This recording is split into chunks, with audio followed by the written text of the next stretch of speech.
We spent over a month traveling through Italy, and honestly, there were a lot of ups and definitely a few downs, but we filmed everything so we could bring you along with us. I'll share the moments we loved and the things we wish we knew earlier, and some tips also to help you get the most out of your own trip and avoid the mistakes we made along the way. Let's start from the very beginning. Can't believe I'm in Milan!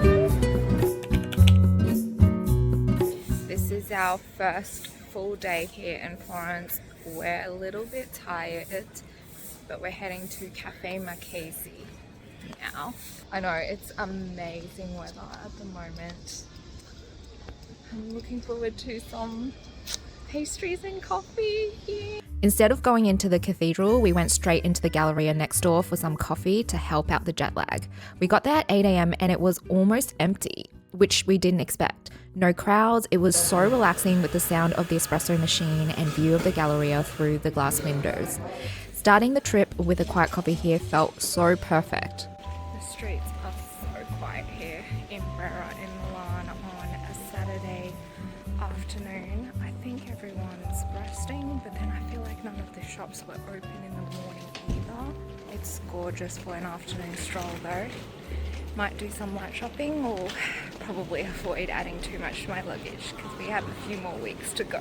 This was my first time in Milan and it was our first stop. The city really lives up to being the fashion capital. Everywhere you look, people are actually dressed so well without even trying.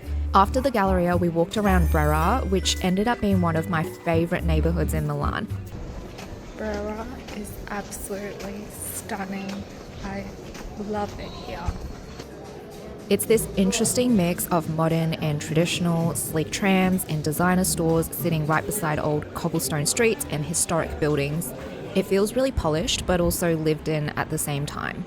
Brera used to be an artist's district back in the day, kind of the bohemian heart of Milan, with painters, writers and students from the art academy all hang around the little streets. You can still feel that creative vibe when you walk through it, and I just love how people are all sprawled out onto the terraces and enjoying their coffee and meals. It felt really lively and really local at the same time. If you're into fashion, design, or just want a really pretty area to stroll around in, definitely add Brera to your list.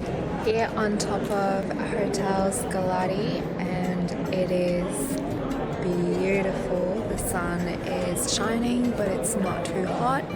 It's about 6 p.m. in the afternoon, and the weather's like perfect.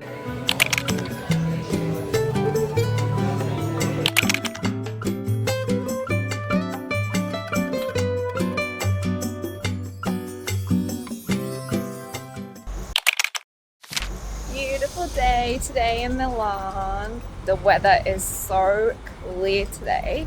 Yeah, we're off to Lake Como today. Going to grab some coffee before we head over to Como. The next day we headed to Lake Como, which is actually one of the most popular wedding destinations in the world. Some say over 1,000 weddings happen around the lake every year.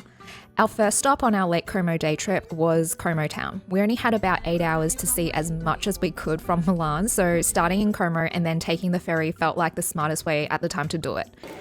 It's so nice and beautiful here in Como.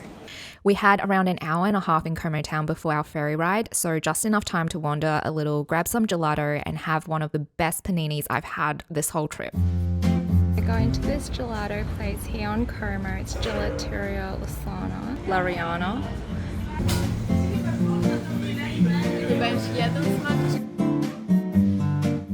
Lemon's so refreshing.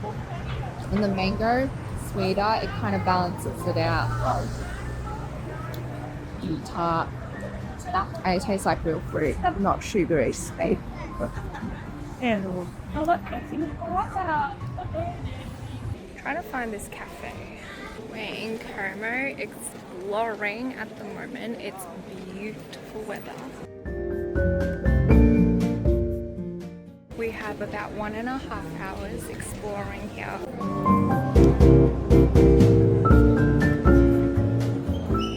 Grilled vegetables, mozzarella, grilled eggplant sauce, and it's so thick. Como itself is actually really charming. It's right at the bottom of the lake and it's the biggest town in the area, so it feels really lived in and local rather than overly touristy. You'll see families doing their errands, laundry, people grabbing their morning coffee, casually strolling about, not in a hurry, and that mix of old piazzas and modern shops.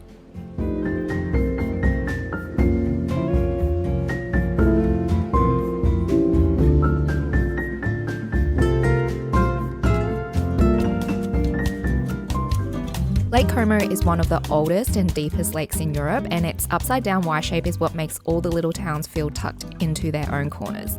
Over the years, it's become more of a celebrity hideaway too. Our guide on the ferry said that George Clooney has a villa in Laglio, and a bunch of actors and designers have homes scattered around the shoreline. But even with that, it still feels really relaxing and not flashy at all. It's also a super popular wedding destination, and I'm sure you've heard of it, and if you haven't, then now you have. From the water, the whole lake looks completely different. You also get to town hop if you get the right tickets and see the views you'd never get from being on the road around the lake. We've just arrived in Bellagio port and just taking a little walk around. We're heading over to the lookout here in Bellagio where you can see both sides of the lake.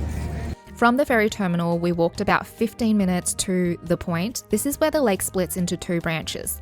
The view is wide open and honestly one of my favorites from the whole trip. We're at the point, Bellagio point. The walk itself to the point from the ferry terminal was a little bit hilly, but it was relatively easy to find and the view was one of the best I've seen of the lake. Travel tip, if you only have a day or two, see Lake Como by ferry. It's faster, cheaper, and you get to see so much more with the best views.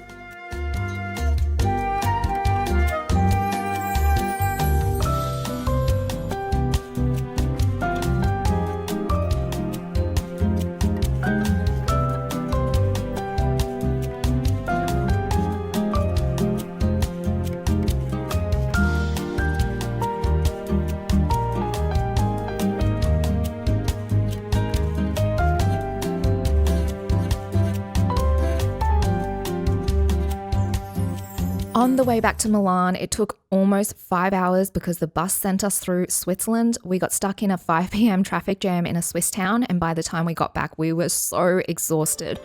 We were too tired to look for a restaurant, so we found a Chongqing restaurant near Milan Central, where we got off the bus. The pickled cabbage pork stir fry and garlicky water spinach tasted so homey, and it's exactly what I needed at the time. The next morning, we took the express train to Florence. So we just got off the station at Santa Maria Novella and we're just here getting our rental car. It's 11 a.m. So we got the train from Milan at 8:40 and it was really quick. We got the fast train and rode business class and it was really quiet in business class, which is really good if you want to have space to store your luggage like we did. So it was really easy to find a spot for our luggage. It wasn't like reaching really high up to store it, although they did have over-the-top luggage options. But if you've got large luggage, it's best to store in the compartments. We booked seats as well that were close to our luggage, just so we could keep an eye on it too. Arriving in Florence felt completely different from the other cities. There's this warmth to it, the colours, the buildings, the way people move a little slower. It makes sense when you realise Florence was basically the heart of the Renaissance.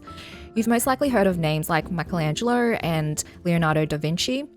They all worked here in Florence, so many famous artists and architects call this city their home, and you can feel that history in every detail walking around town.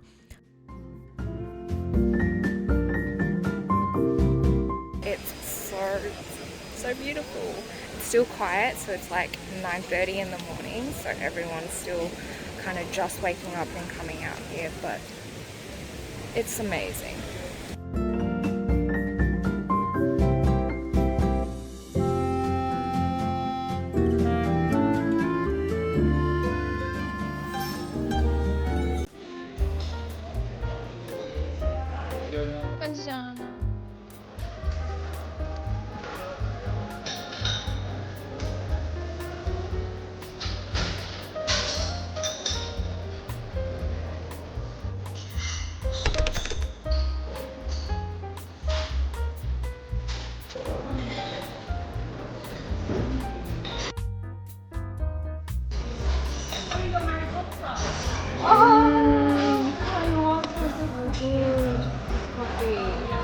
walked around the old town, checked out the little streets around the Duomo, and ended up having what might have been the best sandwich in Florence, and you probably know the one. The deli always has a huge line out the door, even before lunchtime or mealtime. It was totally worth the wait. You don't have to wait long. Simple ingredients, but so fresh and flavorful, like everything in Italy.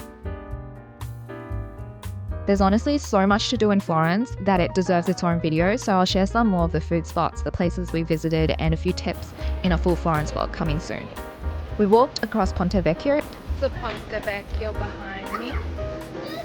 and explored the little jewelry shops on the bridge, and of course we ate a lot.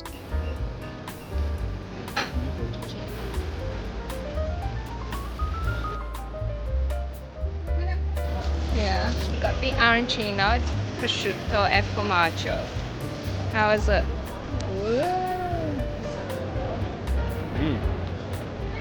That's really light.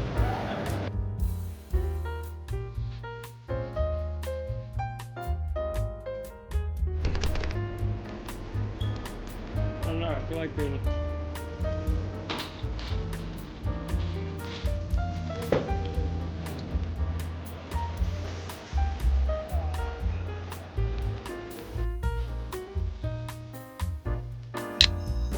After Florence, we took the car and drove around Tuscany. It's huge, so honestly, driving is the best way to experience it. This is Montepulciano, a medieval town known for their wine and picturesque narrow stone streets. It's one of those classic hilltop towns that feels like it hasn't changed in centuries. The winding stone streets, the views over the vineyards, and the old brick buildings, it does feel like a different time and place. You'll find little wine cellars and tasting rooms everywhere you walk. Even just strolling around, you get these amazing views of the countryside between the buildings. It's the kind of place where you slow down without even trying to. Everyone's out on terraces and it's not too hot, especially walking in the shade like this.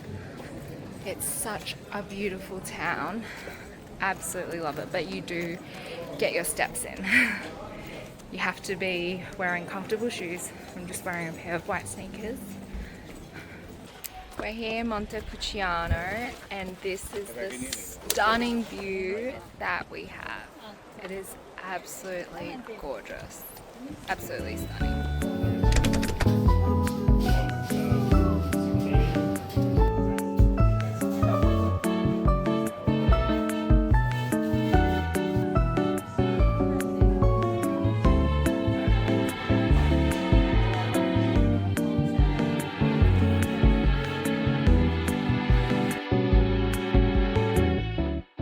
I got the La Regina. It's so good. It's got pepperoni cheese, roasted prosciutto, and tartuffe cream.